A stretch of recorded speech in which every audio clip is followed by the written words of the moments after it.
예수님,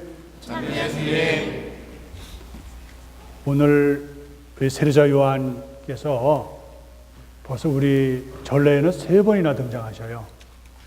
근데 오늘은 조금 다른 날과는 다르게 마지막 예언자로서, 그래서 저분은 바로 하느님의 어린 양이시다. 그분은 세상에 죄를 없애주신다는 그런 말씀을 통해서 예수 그리스도에 대한 그런 증언을 하시죠.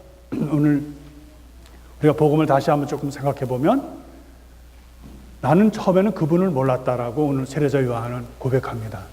그러나 성령께서 당신이 그 위에 머무르시는 것을 보게 되면 그분이 바로 성령으로 세례를 주시는 분이라는 것을 알게 될 것이라고 했는데, 그분은 오늘 뭐라 그랬어요? 나는 그분을 그런 광경을 보았다라고 이렇게 얘기를 하고 있습니다. 그래서 오늘 세례자 요한은 2가지를 얘기하죠. 하나는 바로 그분은 하느님의 어린 양이시다 하는 말씀과, 바로 그분은 하느님의 아들이시다 하는 이야기를 오늘 하고 있습니다. 그래서 2가지 이야기를 오늘 하고 있는데, 우리가 하느님의 어린 양이다, 뭐 많이 들어왔잖아요. 미사 때도 우리는 영성체 전에 하느님의 어린 양, 예전에는 천주의 어린 양이라 그랬죠. 그리고 그것은 우리가 라틴어로 앙뉴스 데이라고 그랬습니다. 그래서 귀 돌리스 뺏갔다 문디라 그래서 우리가 그레고리안 성가에서 많이 듣던 거예요. 3번이나 하죠. 그래서 2번은 바로 우리의 죄를 불쌍히 여기고 우리에게 자비를 베풀어 달라고 얘기를 합니다. 마지막에는 어떻게 돼요? 3번째는 우리에게 평화를 달라고 기원을 합니다. 바로 하느님의 어린 양은 그리스도라는 거예요. 그래서 이것은 어디서 왔냐면, 원래 히라버 텍스트, 우리의 성서 원본에 의하면은 그 암노스 투 테우라는 말입니다. 얼핏 보면 앙뉴스데이하고 비슷해요. 그죠? 암노스, 양이란 뜻이고, 투 테우는 하느님의 어린 양이다, 하느님의 양이라는 뜻입니다. 그런데 이것은 바로 어디서 왔을까? 그러면 하느님의 어린 양이라는 뜻이 어디서 왔을까요? 기억나세요? 바로 모세가 이제 이스라엘 사람들을 이집트에서 불러냅니다. 그죠? 근데 파라오가 하루아침에 내보내주질 않잖아요. 그래서 하나님께서는 10가지 재앙에서 9가지 재앙을 이제 그들에게 내립니다. 근데 가만히 여러분들이 탈출기 이야기를 보면은 8가지나 9가지의 재앙은 다 나일강을 중심으로 해서 있는 그런 자연과 더불어지는, 자연과 함께하는 재앙입니다.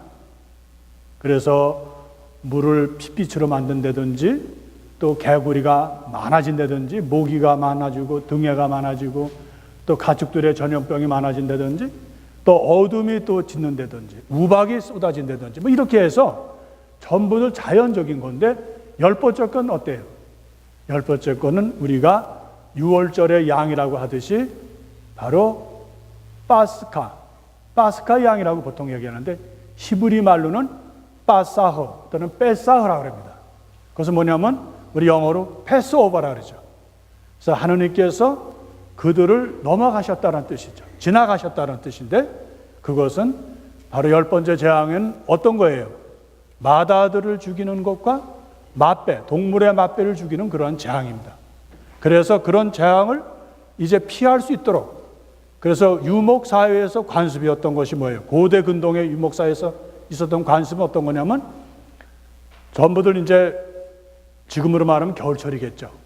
그래서 풀들이 자라지 않고 있을 때는 전부 한 가족들이 천막에 모여서 삽니다.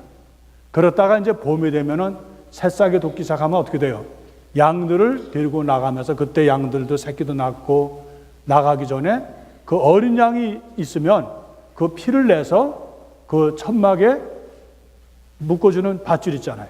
거기다가 피를 묻히거나, 또 그 출입구에, 입구에다가 피를 묻혔는데, 그건 어디서부터 왔느냐면 바로 고대 근동의 사고에는 피는 정화하는 그런 힘을 가졌다라는 데서 오고 있습니다. 그래서 피는 우리가 보통 얘기하는 액을 막아준다, 또 악의 세력을 막아준다, 위험으로부터 보호한다는 그러한 관습에서 하느님은 그러한 유대인들의 관습을 함께해서 그것을 통해서 이스라엘 사람들을 구해주셨죠. 그래서 이스라엘 사람들을 위해서 어떻게 했어요? 사람들 6월절 양을 잡아서 그것을 가족끼리, 아니면 가족이 적으면 몇 사람이 함께 모여서 그 양을 잡아서 피를 문설주 아니면 문인방에다 발랐습니다. 그렇게 해서 아까 말씀드린 대로 패스오버, 다시 말하면 파사흐, 우리가 지금 말하는 파스카의 의미의 양으로서 그렇게 하느님께서 이스라엘 사람을 죽음으로부터 지나가신다. 다르게 말하면 죽음으로부터 구하신다는 의미가 되겠습니다. 그럼 오늘 우리가 이사야 예언서 제1독서를 듣고 있었어요. 그럼 하느님께서 하느님의 어린 양이냐 하는 그것만이 아니라 유대인들에게 또 하느님의 어린 양 못지않게 중요한 것이 있다면 그것은 뭐겠어요? 바로 야훼의 종에 대한 이야기입니다. 여러분들이 오늘 이사야 예언서 우리 들었지만 이사야 예언서의 오늘 몇 번째 노래예요? 그거 전에 이사야가 전체 4번째, 첫째, 둘째, 셋째, 넷째로 해서 나눠서 야훼 종의 노래를 들려줍니다. 그래서 42장이 첫 번째고요. 두 번째가 오늘 읽은 49장이 두 번째 노래입니다. 세 번째는 50장이 세 번째고 52장이 네 번째입니다. 그래서 그 노래를 전부 들여다보면 야훼의 종, 지금은 주님의 종으로 우리가 바꿨죠. 거기에서 보면 그 주님의 종은 바로 메시아란 뜻이에요. 이스라엘 사람들을 위해서 순환을 받으시고 고통을 겪으셨는데 그분이 다름 아닌 이스라엘이 기다리는 메시아이시다. 그래서 오늘 하느님의 어린 양과 그리고 주님의 종의 노래에서 우리가 볼 수 있는 것은 그리스도라는 사실이죠. 우리는 지금 이렇게 생각할 수 있습니다. 예수 그리스도. 너무나 쉬운 얘기입니다. 그러나 성서가 우리에게 예수님이 어떤 삶이다, 그리스도가 누구시다 하는 것을 알려주기 위해서는 굉장히 많은 갈등을 갖고 있었다는 거예요. 굉장히 오랜 세월이 있었다는 거예요. 우리에겐 예수 그리스도 아무렇지도 않잖아요. 그러나 예수님이라는 분은 하나의 인간으로서 하느님의 아들이시라는 것을 고백하기까지는 오늘 우리가 세례자 요한을 통해서 우리가 배울 수 있습니다. 세례자 요한은 오늘 끝부분에 다시 우리가 본다면 그분을 나는 알지 못했다고 그랬어요. 그런데 그분을 통해서 알 수 있는 것은 그분이 바로 성령을 통해서 세례를 베푸셨기 때문에 성령이 그분 위에 머무르시는 걸 보았기 때문에 그가 하느님의 아들이실 뿐만 아니라 바로 그리스도라는 것을 오늘 고백하고 있습니다. 우리는 오늘 특별히 세례자 요한이 쓴 용어에 우리가 잠깐 주의를 기울이면 마르트레오라는 말이 있습니다.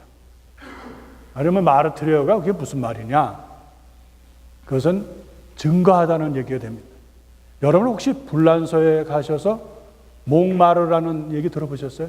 몽마르트 언덕 들어보셨어요? 몽마르라는 뜻에서 우리가 알 수 있어요. 몽이라는 것은 불란서 말로는 산이란 뜻이에요. 몽트, 마운틴이란 뜻이에요. 마르트라는 것은 불어는 원래 끝부분을 줄입니다. 원래 마르티르인데 몽마르를 하면 뭐냐면 순교자의 언덕이라는 뜻입니다. 순교자의 산이란 뜻이에요. 그러니까 우리가 지금 말하면 아마 성지란 뜻이 되겠죠. 그러나 그 내용을 모르는 사람은 시적이고 멋있으니까 몽마르의 언덕에서 뭐 낭만을 얘기하고 시를 얘기하죠. 근데 사실 그 원래 의미는 마르트라는 것은 마르트레오라는 그 시라버에서 연호된 건데 그것이 나중에 라틴어가 됐죠. 그래서 순교한다는 뜻이 돼요. 그게 무슨 뜻일까? 오늘 세례자 요한은 그러한 의미에서 오늘 얘기를 합니다. 나는 이러한 사실을, 어떤 사실? 예수 그리스도 그 사실을 입증하기 위해서 먼저 하느님의 어린 양 그리고 하느님의 아들이라는 사실을 증언한다고 그랬습니다. 증언한다라는 것이 마르트레라는 말에서 나왔는데 그 이야기는 뭐냐면 생명을 바친다는 얘기입니다. 오늘 우리가 세례자 요한의 마감의 이야기죠. 이제 그분은 예언자로서 마지막에 자기의 소명을 다하고 있습니다. 그래서 자기는 생명을 바쳐서 이 사실, 예수님이 바로 하느님의 어린 양이시라는 것, 그분은 세상의 죄를 없애주시고 구원하시는 분, 하느님의 아들로서 그분은 우리에게 죽음 대신 생명을 주시는 분으로서, 영원한 생명을 주시는 분으로서 증명을 하고 있다는 사실을 이제 증언한다는 얘기예요. 이 증언한다는 이야기가 오늘 우리들의 이제 결론의 이야기입니다. 바로 예수 그리스도가 하느님의 아들이시라는 사실, 하느님의 어린 양이라는 사실을 입증하기 위해서는 세례자 요한은 생명을 바쳤다는 뜻입니다. 그분의 예언대로 세례자 요한은 감옥에 갇혔고요. 결국은 어떻게 됐어요? 생명을 바쳤습니다. 그 주인공이신 하느님의 아들이신 예수님께서는 또 어떠하셨어요? 바로 당신 자신이 하느님의 아들이심을, 또 하느님의 어린 양이심을 증명하기 위해서 어떻게 하셨어요? 바로 마르티리온이라는 그 용어를 쓰십니다. 증언하신다는 것은 생명을 바친다는 얘기입니다. 생명을 바친다는 것은 바로 예수님께서 이제 지상의 생활을 다 마치시고 제자들과 마지막 만찬을 하시고 어떻게 하십니까? 하느님 아버지의 계획에 따라서 순명하시면서 십자가에 매달리십니다. 십자가에 매달리심으로써 당신의 피를 흘리심으로써 이 증언을 바로 이루신다는 사실입니다. 사람은 편한 걸 좋아합니다.